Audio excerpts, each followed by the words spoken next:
और चलिए दक्कन की खबरों में तफसील से आगे बढ़ते और सबसे पहले बात तमिलनाडु के साबिक सीएम एम करुणानिधि की, जिनकी हालत लगातार नाजुक बनी हुई है और नाजुक होने की खबरों ने उनके हामियों की बेचैनी बढ़ा दी है। इस खबर के बाद अस्पताल के बाहर लोगों का मजमा हुजूम बढ़ने लगा है। कनिमोझी की कावेरी अस्पताल पहुंचते ही खवातीन हामी उन्हें देखकर बिलख पड़ी और इस दौरान डॉक्टर ने मेडिकल बुलेटिन भी जारी किया और बताया कि उनके कुछ नब्ज काम करना बंद कर चुके हैं। इसकी जानकारी होते ही वहां पर मौजूद जो तमाम लोग हैं वो रोने चीखने लगे।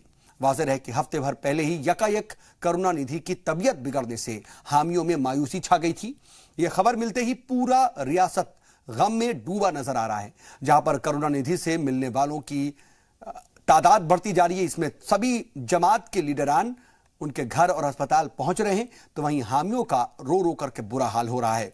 वाज़ेह है कि अपने दौर के मशहूर अदाकार और 5 बार के सीएम रहे करुणानिधि अपने दौर के मशहूर अदाकार भी रहे हैं, लेकिन तबीयत खराब होने के सबब वो इस वक्त अस्पताल में दाखिल हैं, जहां पर उनकी हालत लगातार नाजुक बनी हुई है।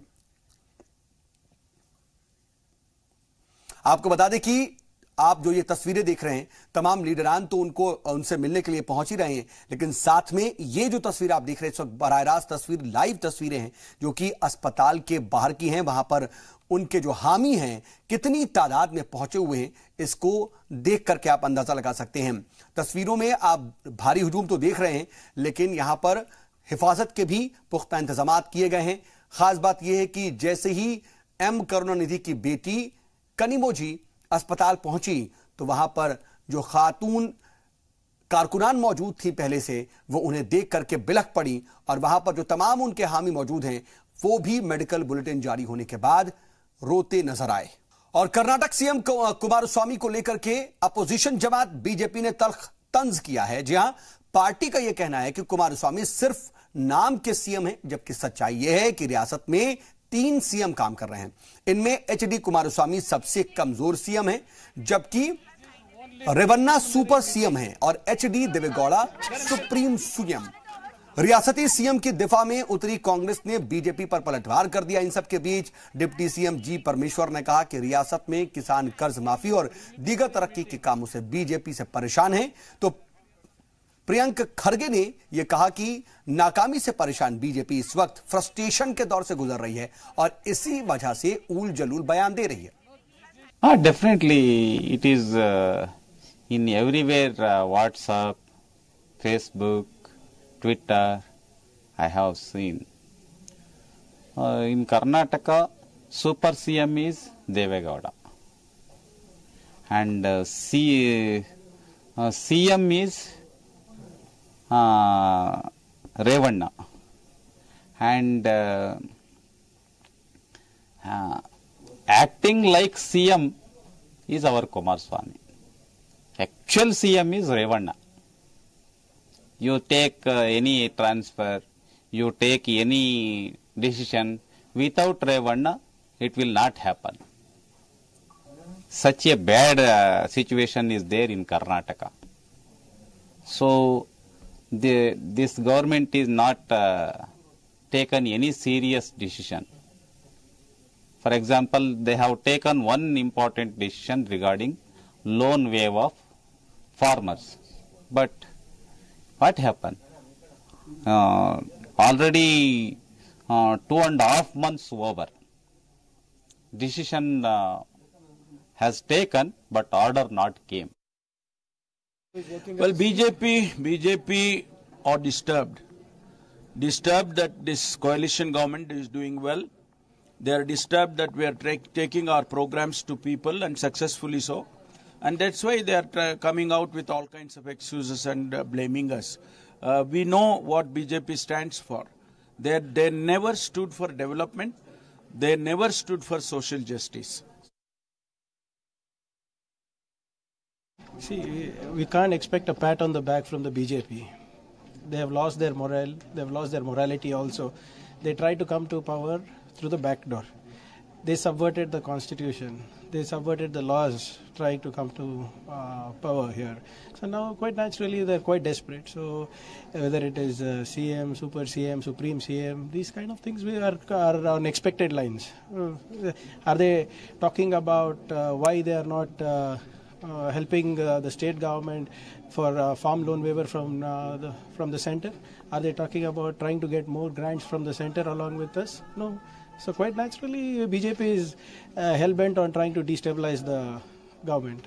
इधर बेंगलोर के मुस्लिम अक्सरियत इलाकों में नशे का बाजार बहुत ज्यादा गर्म नजर आ रहा है। यहाँ के लोग मुख्तलिफ किस्म के नशे के आदी होते जा रहे हैं। इससे आम लोगों को भारी दुश्वारियों से भी दो चार होना पड़ रहा है। इसी पर देखिए हमारी खास रिपोर्ट। मुस्लिम अक्सरियती इलाके टेंडरी रोड, नगवारा, डीजे हाली, केजी हाली में बेशतर नौजवान नशे की जद में आते जा रहे हैं। नशीला अशिया खरीदने के लिए वो जुर्म के रास्ते पर धीरे धीरे चल पड़े हैं। ऐसे हालात में मकामी लोगों की फिक्र बढ़ती जा रही है। नए हालात से खौफजदा जिम्मेदारान ने इसके खिलाफ मुहिम चलाना शुरू कर दिया है, जिसके लिए तकरीब और मस्जिदों का भी सहारा लिया जा रहा है। मसला तो क्या है, ये नशे का, ड्रग्स का नौजवान नस्लों में बेहिसाब दिन ब दिन फ़रोग़ हो रहा है। इसको काबू पाने की कोई शक्लें नहीं हैं, और इसे काबू पाने की कोई अगर इनफरादी तौर पर कोशिश कर रहा है तो उसे क्या है, ये जो ड्रग्स के आदी लोग हैं, ये क्या है, ग्रुप से अटैक करने की शक्लें सूरतें हो गए। तो इसको काबू पाने के लिए हर एक बाशिंदा भी फ़िक्रमंद है और चाह रहा है कि इसे कंट्रोल करें। तो कोई शक्लें सूरतें नहीं थी, तो इस घर से नागवार रेसिडेंशियल वेलफेयर एसोसिएशन एक रेजोल्यूशन पास किया कि आसपास के जितने भी अदारे हैं, तंजीमें हैं, मुत्तहिद तौर पर एक प्लेटफॉर्म बनाएंगे, एक फ़िज़ा कायम करेंगे, एक फ़िज़ा कायम कर इसको काबू पाने की कोशिश करेंगे। हाल ही में जो है, ये थोड़े एक सिगरेट के वास्ते 2 लड़कों का मर्डर हो गया। तो हमें ये मालूम हुआ कि यहाँ पर ड्रग का बहुत ज़्यादा माफिया है, बहुत ज़्यादा ड्रग्स चल रही है, इस वास्ते जो है ऐसा हो रहा है। नौजवानों में ये विबा ऐसी फैली हुई है, हमारी आने वाली नस्ल ख़त्म हो जाएगी। जब ये ख़दम हम नहीं उठाएंगे माशरे में रहने वाले, और आप लोगों का, मीडिया का भी हमारा साथ रहेगा और पुलिस को आप हाईलाइट करेंगे, तब कहीं जाकर ये काम रुकेगा। वरना क्या होगा, डराना धमकाना, ये काम को माफिया इसके पीछे लगा हुआ है। ये डर कर रहेंगे तो आने वाली नस्ल हमें नहीं बख्शेगी। नौजवान सिर्फ ड्रग ही नहीं ले रहे, बल्कि मेडिसिन और पेट्रोल जैसी चीजें भी ले रहे हैं। नशे का इस तरह का सामान बाजार में आसानी से मिल जाता है। ऐसे में जिम्मेदारान उनके मुस्तकबिल को लेकर तो फिक्रमंद है ही, साथ ही उनके अहले खाना के सामने एक नई मुसीबत भी पैदा हो गई है। नौजवान को सही रास्ते पर लाने में जुटी समाजी तंजीमें तो मैदान में उतर चुकी हैं, लेकिन इंतजार है इंतजामिया के अमल का कि वो ऐसे ड्रग माफिया के खिलाफ कब महाज खोलते हैं।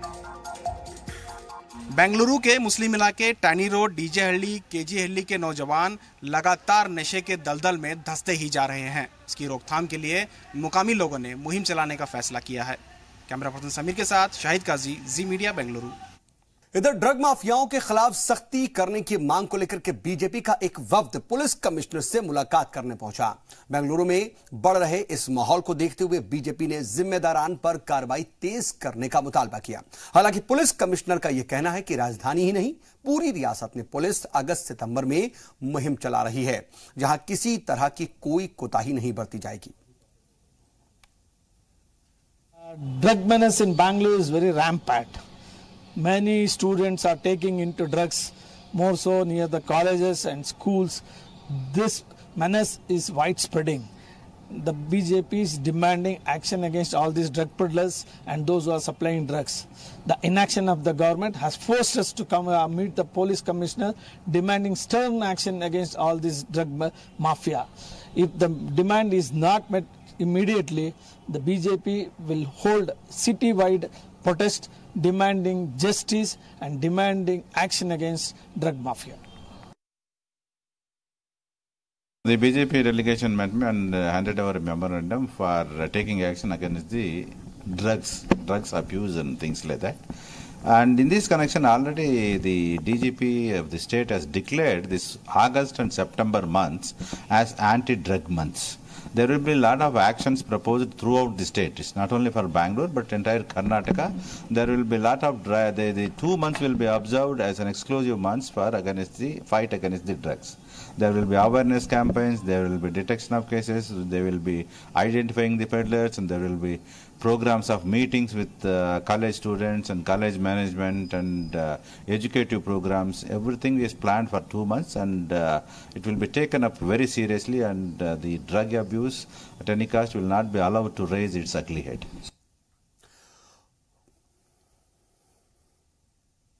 और इधर आंध्र प्रदेश में श्रीकाकुलम के राजीव गांधी हॉस्पिटल में एंटीबायोटिक चढ़ाने से 2 खवातीन की मौत हो गई, जबकि 7 से ज्यादा की हालत यहां पर नाजुक है। इनकी मौत किस तरह से हुई ये तो जांच के बाद ही पता चल पाएगा, लेकिन फिलहाल ये कहा जा रहा है कि ये मौत दरअसल एंटीबायोटिक ड्रग्स की वजह से हुई है।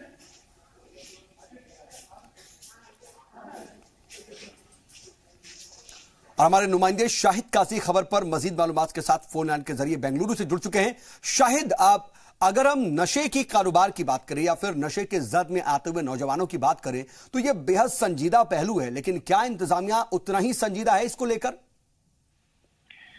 जी बिल्कुल, देखिए जिस तरह से नए मामला सामने आ रहे हैं, दिन ब दिन जिस तरह से नई नई खबरें आ रही हैं कि नशे के नाम पर जो चीजों का इस्तेमाल किया जा रहा है वो ये नई और अनोखी भी है।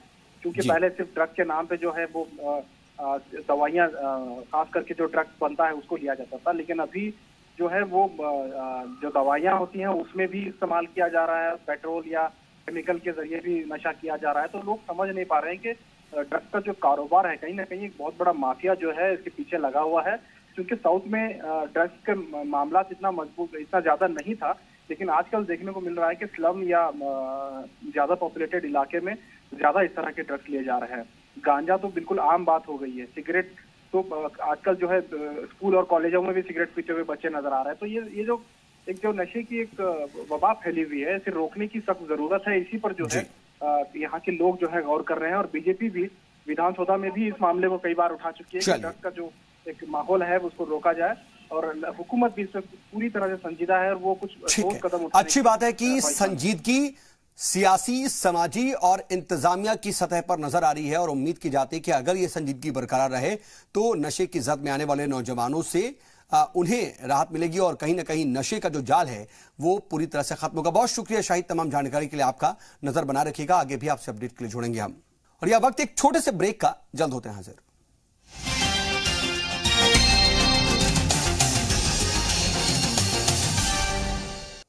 ब्रेक के बाद एक बार फिर से आपका इस्तकबाल है। खबरों के सिलसिले को आगे बढ़ाते हैं। मुल्क के मौजूदा हालात को देखते हुए हैदराबाद पुलिस पहले से ही मोहतात नजर आ रही है। ईद उल अजहा को देखते हुए शहर पुलिस ने आज जानवर के ताजिरों के साथ साथ मजहबी रहनुमा और सियासी लीडरान के साथ ही मीटिंग कर हालात का जायजा लिया। इस मौके पर सभी से कानून ज़ाब्तगी पूरी तरह से बनाए रखने पर भी जोर दिया गया।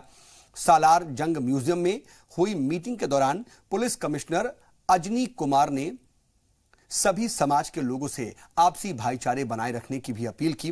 वहीं उन्होंने गैर कानूनी अमल पर सख्त कार्रवाई करने की भी बात कही। रूल्स एंड रेगुलेशंस की एनफोर्समेंट पुलिस डिपार्टमेंट చేతిలో ఉంది. We should not take law in our own hand. Supreme court of India ద్వారా కూడా ఒక జడ్జ్మెంట్ వచ్చింది. Anything wrong if it is happening, this is the responsibility of the police department. So we will take action. Nobody should take law in their own hand and stop any vehicle carrying cattle or cow. और खबर पर मजीद बातचीत के लिए हमारे साथ हैदराबाद से हमारे नुमाइंदे मेहंदी अली बाकुरी फोन लाइन के जरिए जुड़ चुके हैं। बाकुरी, आपसे ये जानना चाहेंगे कि जिस तरह से ये मीटिंग हुई या फिर जिस तरह के हालात हैं उसको देखते हुए क्या मीटिंग कहीं ना कहीं कारगर साबित होगी?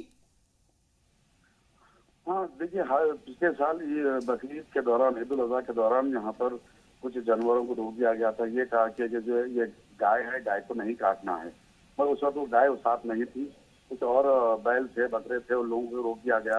ये जब हैदराबाद एंट्री होती है बॉर्डरों पर, तेलंगाना एंट्री के बॉर्डरों पर रोक दिया जाता है, तो वहाँ पर जो है कुछ जमात के लोग आकर, कुछ ऑर्गेनाइजेशन आकर उससे रोक दिया जाता है और उनके जानवरों को ले लिया जाता है।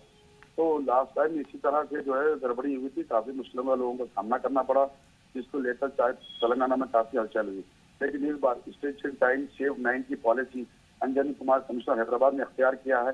ने तमाम कुरैशी बरदरान, सियासतदानों को और उलमा मशाकिन को बुलाकर ये बात कही है कि जो है इस तरीके से अगर कुछ भी अगर जानवर रोका जाता है तो वो immediate commissioner of police Hyderabad SP zone या किसी भी जो एरिया से मुतालिक है उन लोगों को लाकर आप इमीडिएट उनके इत्तला में लाए, लेकिन कानून को अपने हाथ में ना ले, ना कोई ऐसा कुछ नाखुशगवार वाक़या ना गुजरे ताकि लॉ एंड ऑर्डर खराब हो। उनका मुंशा अंजन कुमार का यही था। इरफान, ठीक है, लेकिन मेहंदी, ये जो हालात हैं आखिर ऐसे बनते क्यों जा रहे हैं, ये भी बहुत अहम है, क्योंकि ऐसा नहीं कि पहली बार बकरीद पड़ने वाली है, हर साल बकरीद पड़ती है, लेकिन क्या इस बार हालात बिल्कुल अलग हैं? नहीं, हालात यहाँ पूरी अंजन कुमार ने और डीजीपी तेलंगाना महेंद्र रेड्डी ने हालात को पूरा सामने रखा है। हर जगह, हर तेलंगाना के अजला में इस किस्म की मीटिंग की जा रही है, क्योंकि अकबर का जो कत्ल हुआ है उसको लेकर शायद एसबी रिपोर्ट कुछ सही आई होगी या नहीं, उसका तो बात वाजे नहीं हो सका। लेकिन किस तरीके से मीटिंग के बाद जाहिर है कि पुलिस इस बार बहुत सख्त एक्शन लेने के लिए तैयार है। और क्योंकि अकबर का वाकया हुआ, शायद वो वाकये को लेकर कोई और ऐसा कुछ वाकया ना गुजरे, उसको लेकर तमाम यहाँ के ऑर्गेनाइजेशंस को भी बुलाकर उन्होंने मीटिंग की और तमाम लोगों ने इस बात का तयकीन दिया कि ऐसा कुछ नहीं होगा। लेकिन कमिश्नर अंजन कुमार हैदराबाद इस बात को लेकर वाकई संजीदा है कि ऐसा कुछ वाकया होगा, सख्त कार्रवाई की जाएगी, जिसको बख्शा नहीं जाएगा। चलिए, आप नजर बना रखिएगा, हम आगे भी आपसे अपडेट के लिए जुड़ेंगे। फिलहाल के लिए आपका बहुत बहुत शुक्रिया।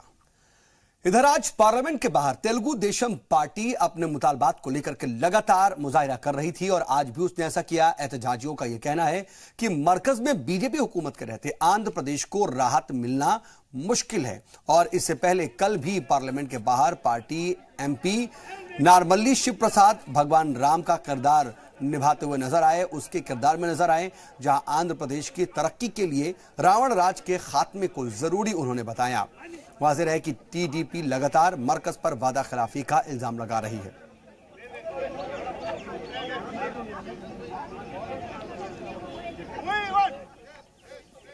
इधर सदर जमहूरिया रामनाथ कोविंद 4 रोजा दौरे के आखिरी दिन आज केरल में थे, जहां उन्होंने त्रिशूर के सेंट थॉमस कॉलेज के तकरीब का भी आगाज किया। इससे पहले सदर जमहूरिया ने कल केरल असेंबली के एक तकरीब से खिताब किया। इस मौके पर उन्होंने मुल्क के आईन पर चलने की बात कही। इस दौरान कोविंद ने अरकान असेंबली से अपील की कि वो अपना हर अमल आईन के दिखाए रास्ते पर करें। उन्होंने तिरुवनंतपुरम में केरल असेंबली के खास तकरीब फेस्टिवल ऑफ डेमोक्रेसी का इफ्तिताह किया और इस मौके पर रियासती आवाम को मुबारकबाद भी दी।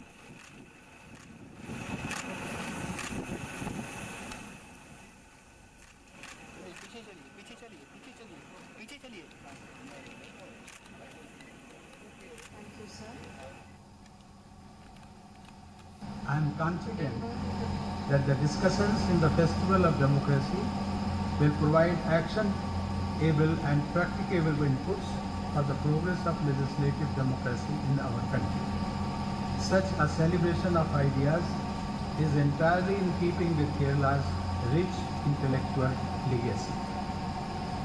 Politics, public life, and the quality of democracy are a reflection of the essential ethos of a society.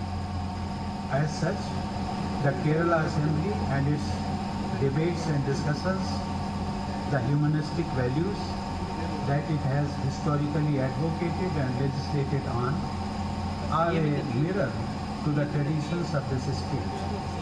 It was Kerala that gave our nation a towering personality in the form of predecessor K.R. Narayanan, my distinguished predecessor in Rashtrapati Bhavan. और इसी के साथ दक्कन की खबरों में आज के लिए बस इतना ही। बने रहिए जी सलाम के साथ।